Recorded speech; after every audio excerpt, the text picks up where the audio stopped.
एक बार एक पहाड़ की चोटी पर एक विशाल वृक्ष पर सिंधु का नाम का एक विशेष पक्षी रहता था। पक्षी की खासियत यह थी कि जब उसकी बूंद धरती पर गिरती थी तो वे शुद्ध सोने में बदल जाती थी।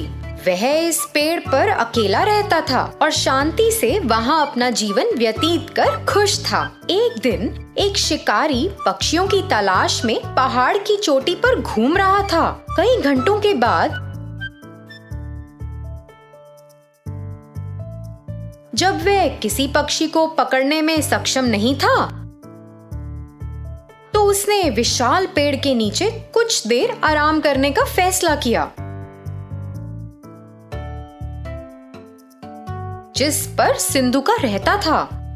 बस जब शिकारी सोने लगा ही था तो पक्षी ने अचानक पेड़ के ऊपर से अपनी बूंद को गिरा दिया, जो धरती पर गिरते ही सोने में बदल गई। शिकारी के चेहरे के ठीक बगल में सोने का टुकड़ा गिरा और जब उसने देखा तो उसने चिड़िया की ओर देखा। फिर से एक और टुकड़ा गिर गया और इस बार शिकारी ने जमीन पर इसे सोने में बदलते देखा। इस सब ने शिकारी को बहुत हैरान कर दिया था। शिकारी सोचने लगा, मैं कई वर्षों से पक्षियों को पकड़ रहा हूँ, लेकिन कभी भी ऐसा पक्षी नहीं देखा या यहाँ तक कि ऐसे पक्षी के बारे में सुना भी नहीं जिनकी बूंद सोने में बदल जाती है। यह निश्चित रूप से एक विशेष पक्षी है जिसे मुझे पकड़ना है। दुख की बात ये थी कि जब शिकारी ने ऐसा सोचा तो सिंधुका को उसके बारे में पता नहीं था। वह अपने पेड़ पर आराम कर रहा था और शिकारी योजना बना रहा था। शिकारी ने पेड़ पर एक जाल बहुत सावधानी से बिछा दिया जब पक्षी ध्यान नहीं दे रहा था और अंत में जाल में फंस गया। जब पक्षी जाल में फंस गया तो शिकारी ने उसे एक पिंजरे में डाल दिया और घर की ओर जाने लगा। उसी समय सिंधुका ने सोचा कि जाल पर ध्यान ना देने के लिए वह कितना लापरवाह था और इसी कारण से बेचारा पकड़ा गया।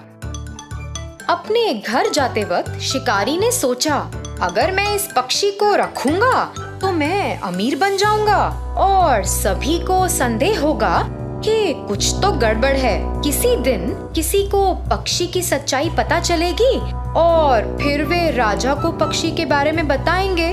फिर मुझे इसे राजा को देना होगा। लेकिन अगर मैं पक्षी को सीधे ही राजा के सामने पेश करता हूँ तो वह मुझे इस पक्षी के बदले कुछ कीमती चीज देंगे।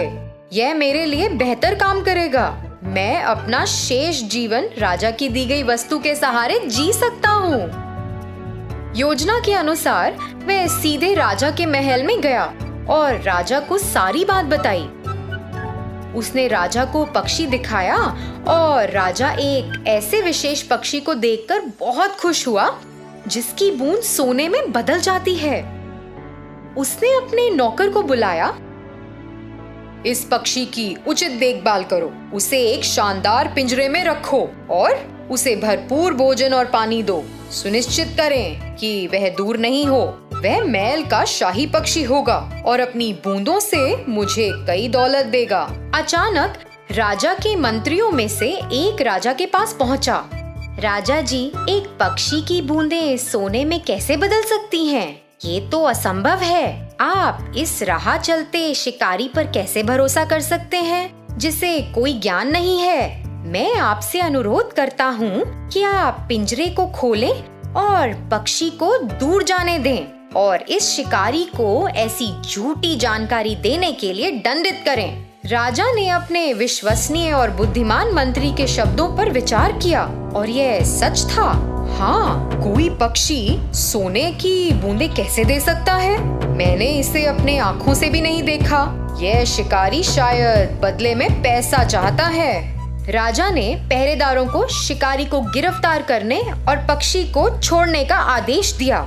जैसे ही पक्षी मुक्त हुआ, वह उड़कर पास के एक दरवाजे के शीर्ष पर पहुंच गया और वहां बैठ गया। अचानक उसने अपनी बूंदों को गिराया जो सोने में बदल गईं। राजा और उनके मंत्रियों सहित सभी ने यह देखा और चौंक गए। राजा को पता था कि उसने एक गलती की है और तुरंत अपने पहरेदारों को पक्षी को पकड़ने का आदेश दिया। मगर बहुत देर हो चुकी थी। सिंधुका आकाश में उड़ गया और उसने खुद को फिर से लापरवाह नहीं होने का वादा किया। उसने दूसरे पहाड़ पर एक नए स्थान के लिए उड़ान भरी, जहाँ कोई भी उसे फिर से पकड़ ना पाए। तो बच्चों, इस कहानी से हमें क्या शिक्षा मिलती है कि चाहे कुछ कितना भी असंभव लगे, हमें उसकी पूरी तरह जांच करनी चाहिए। धन्यवाद।